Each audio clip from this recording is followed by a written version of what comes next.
Hi everyone, Sajid Amit here and welcome to part 2 or the second video on the ZMF Caldera. And this is going to be a straight up comparison with the HIFIMAN Susvara. And by that you will get my sort of more definitive impressions, because the first video, if you've seen my first video on the Caldera, if you have not, feel free to check it out. It's on this channel. That was like a stream of consciousness. I was listening to the Caldera live. I had the headphones on and I was just getting a bit emotional and excited, and I shared my views on it. However, I've since then, I guess, spent more time listening to Caldera of a variety of amps and DACs, and A/B the Caldera with Susvara, because a lot of people are asking me, is it the same league as Susvara? The short answer, by the way, that it is. It's certainly at the same league as the Susvara. However, the Susvara is slightly more resolving. So that's the TLDR. There are many things that the Caldera does well, the Susvara does not.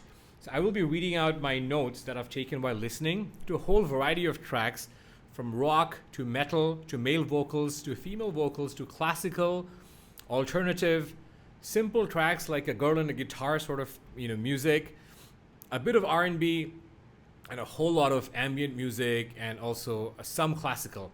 So I've tried to be somewhat promiscuous with my choice of genres, because honestly, I wanted to test which is a better all-rounder for genres. And again, I want to sort of do another TLDR, is that this is a better all-rounder across genres. In terms of DACs and amps that I've used a variety of DACs and amps. The Susvara, by the way, I do want to disclaim and step back a bit and talk about my tryst, my journey, my love for the Susvara. It goes back. I would like to think that if you go to the HIFI thread on Susvara and ask about my work on Susvara, you'll find that I have been very active on that thread for the better part of 3 years. Less so now, but more so before. And I've taken a lot of my time to give people advice and counsel on how to drive the Susvara, because I myself have tried the Susvara of the Woo Audio WA-33, different versions, a whole variety of speaker amps from Macintosh, from Past Labs. I own a Past Labs amp, speaker amp.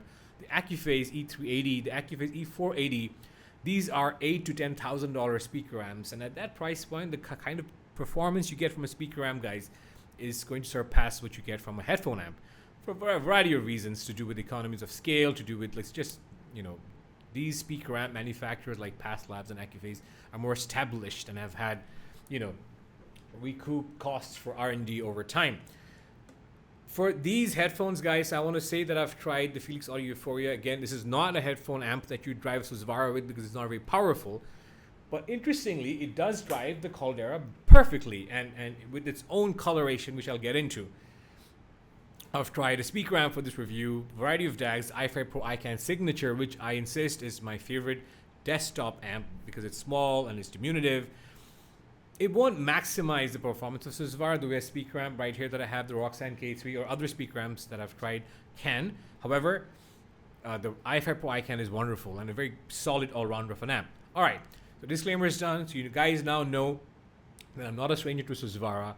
I know it's power hungry and needs to be amped right.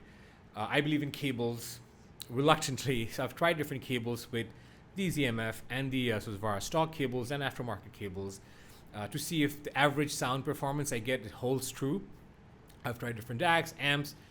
Disclaimer is done. Now I'm going to read out my notes on how these two fared. Just so you know, if I say something in an absolute sense, you're better off interpreting that in a more comparative sense. If I say something like the Susvara sounds splashy, that just means that it doesn't sound splashy necessarily on an absolute level. It sounds splashy in comparison to the Caldera.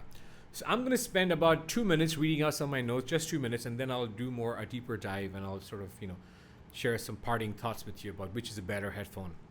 All right, Susvara sounds splashier than a Caldera. The Susvara does have more lower treble, more filled out low to mid treble area, especially around 8K. There's a bit of a peak as well, so cymbals do sound splashy, and this wasn't an issue for me, I think, on its own. But on A-being with the Caldera, I do find this Caldera presents cymbals in a more realistic manner. It's just the right amount of splashy on the Caldera. It's not muted. Number 2, the Caldera makes the Susvara sound thin and bright. Again, an extreme statement. Susvara is not thin and bright, but it is thinner and brighter than a Caldera. The Susvara has a slightly odder soundstage, and I've written a mixture of Summit 5 and 600 series. So again, this sounds harsh, I know, but what I mean by this is the Susvara does certain elements of soundstage well. Soundstage is a complex thing, guys. First of all, it sort of doesn't exist. Secondly, it sort of does, and it varies. It depends on what you mean by soundstage. That's what I mean when I say sort of does. It's not a real soundstage. Every headphone will recreate its soundstage in a very relative way, and whether you find that realistic or not is up to you. Every headphone will do soundstage, certain sense of justice by retaining a certain element of the actual performance. So what the Susvara actually retains from an actual performance is soundstage depth. So Susvara is amazing at making the listener perceive that, let's say, if Mark Knopfler's vocals are coming from way far away, or even, someone is singing very up and close to you, you sort of sense that relative distance really well. Like, you can sense sounds coming from far away with the Susvara if it's meant to.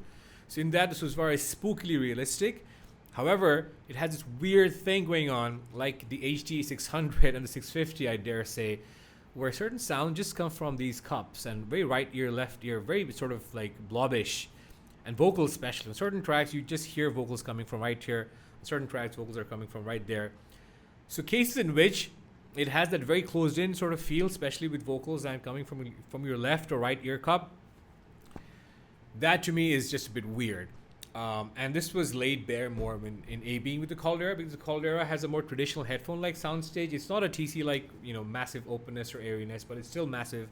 I mean, it's wide, it's large. This is a case of soundstage done right, where there's no party tricks like an HD 800. It's not like wide and wide and wide all day. Imaging is distinct.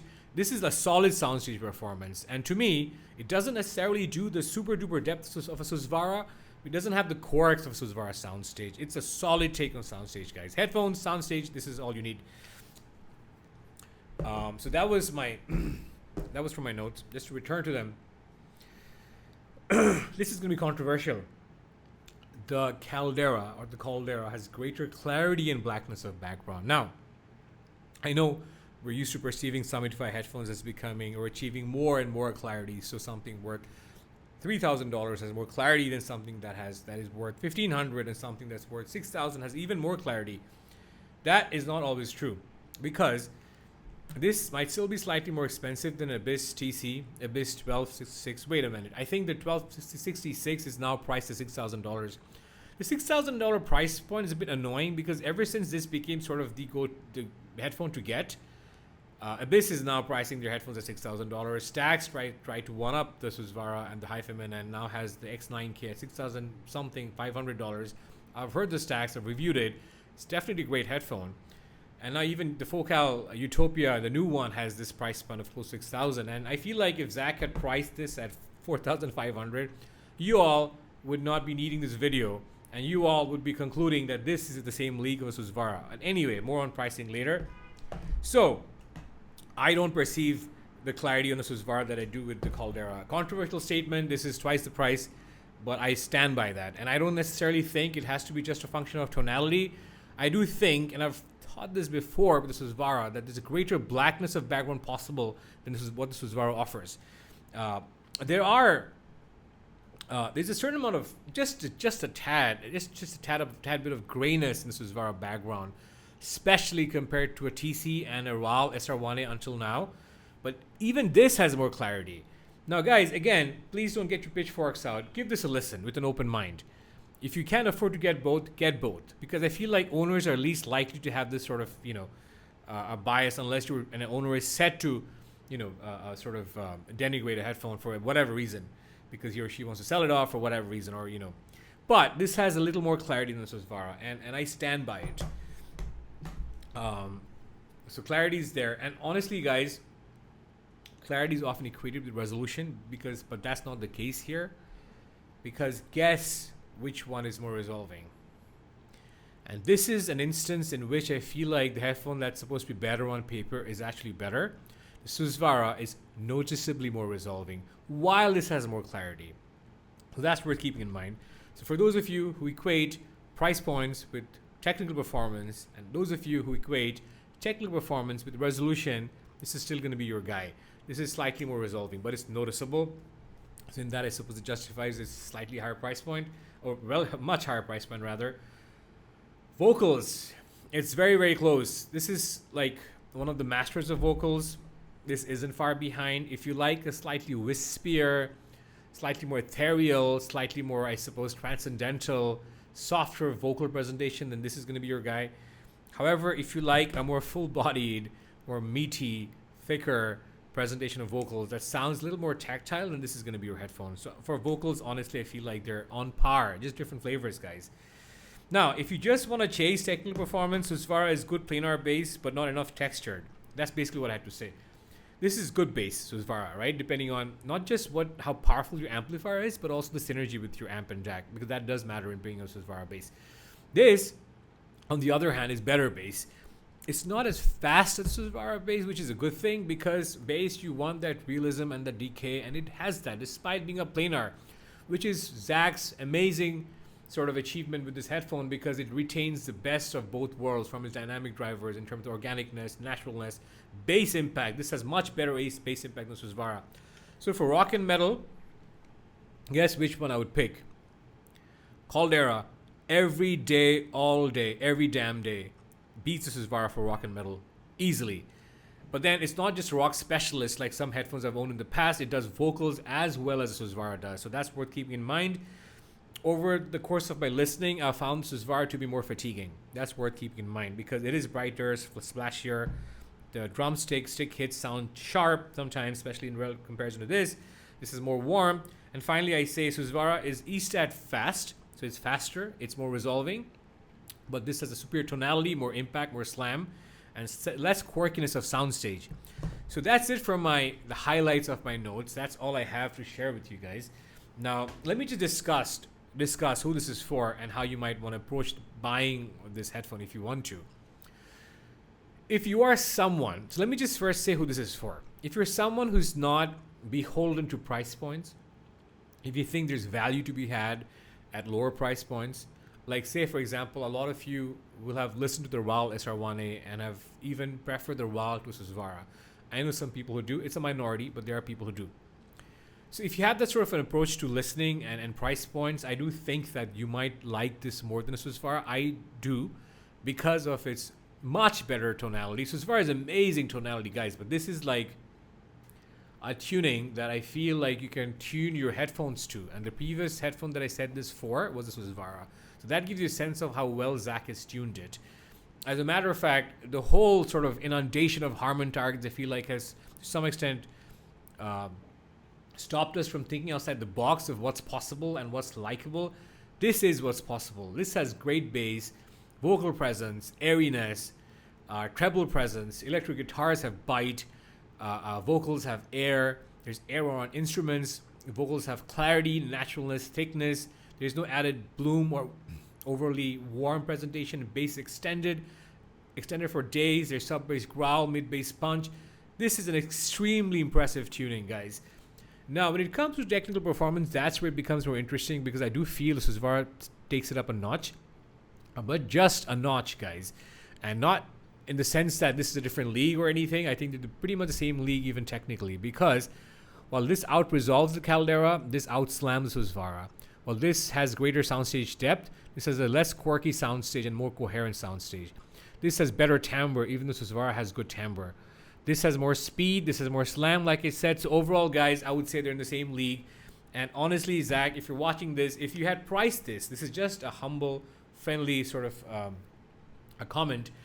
Or let's just say it's not just for Zach, it's for all of you watching. If Zach could price this at $4,000 or $4,200, you all would be saying that this is in the same league as Susvara, because honestly, I think it is. So that's it for me, guys. I'm not going to say which is better or worse overall. You pick that, or that's for you to decide. I do prefer this nowadays than the Susvara, so that's, for whatever that's worth. Do keep in mind I've had the Susvara for longer, so there's a bit of that context as well. Thank you for watching, guys. If you have further comments and want to ask me more specifics about this comparison, feel free to ask me questions via comments, and I'll see you in my next one. Bye-bye.